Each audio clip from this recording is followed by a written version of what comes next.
During the evangelistic meetings, we had a children's program.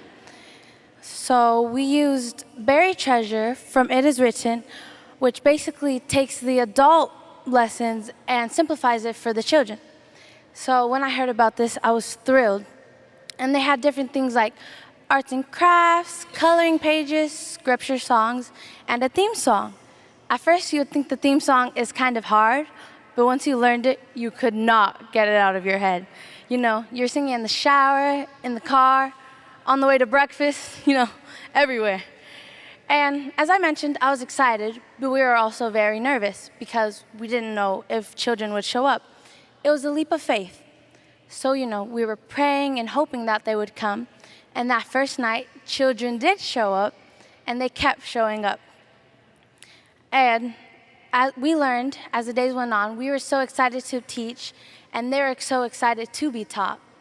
And while the meetings were ending and coming to a close, we were sad to see our new friends leave and to say goodbye. But we were able to help build and restore and SALT outreach to minister to the unsheltered. So they provide things like showers, washers and dryers, food, clothing, mailing system, etc. They even help them come out of homelessness. And something that touched me was how the children were so grateful and happy. We would provide them with simple necessities that, as for us, we don't even think about. Like, we wake up in the morning and brush our teeth. We don't even think about throwing our clothes in the washer, but for them it was the world.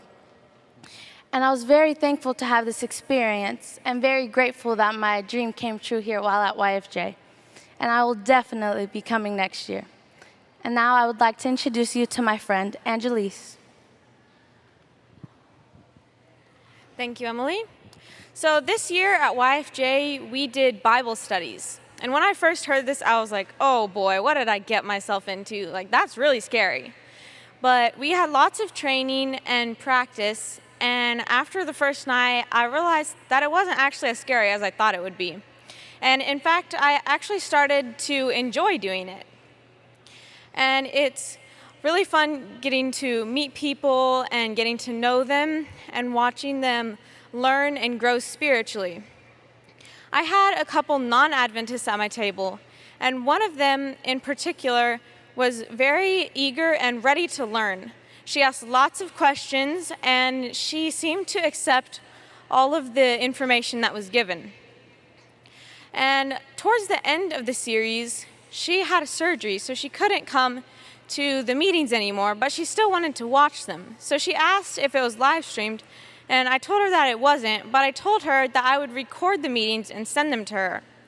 So every night, I would record the meetings, break it up, email it to her, and then I would video the appeal song, send it to her, and save her the study guides for that night.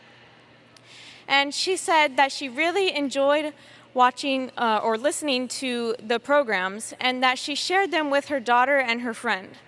She told me that she really missed seeing everyone, and that she had made more sincere, authentic connections with this group of believers than at her entire time at her church. So I really had a great time this year, and it was a good experience. And here is Pastor Eric Flickinger.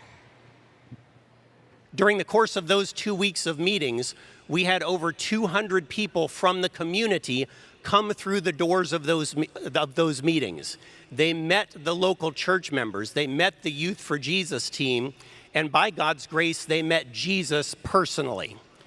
Through the course of this, we had 7 individuals who were ready for baptism at the end of the series. Many of them had been worked with the church or by the church leading up to that, and the meetings were kind of that solidifying element, sitting around the tables, being led through the studies by the Youth for Jesus participants that helped them to come over that line. Now that the meetings are finished, there are over 30 other individuals who have expressed an interest in baptism and getting prepared for that. So God is blessing in abundant ways. So what does this all mean? What this means is that you are making possible all of the stories that you have heard here this evening. You are making it possible for these experiences to be had. You are making it possible for young people to be leaders, the experiences that they have had yesterday and today are turning them into the leaders of today and tomorrow. What kind of leaders? Church leaders, community leaders, business leaders, family leaders.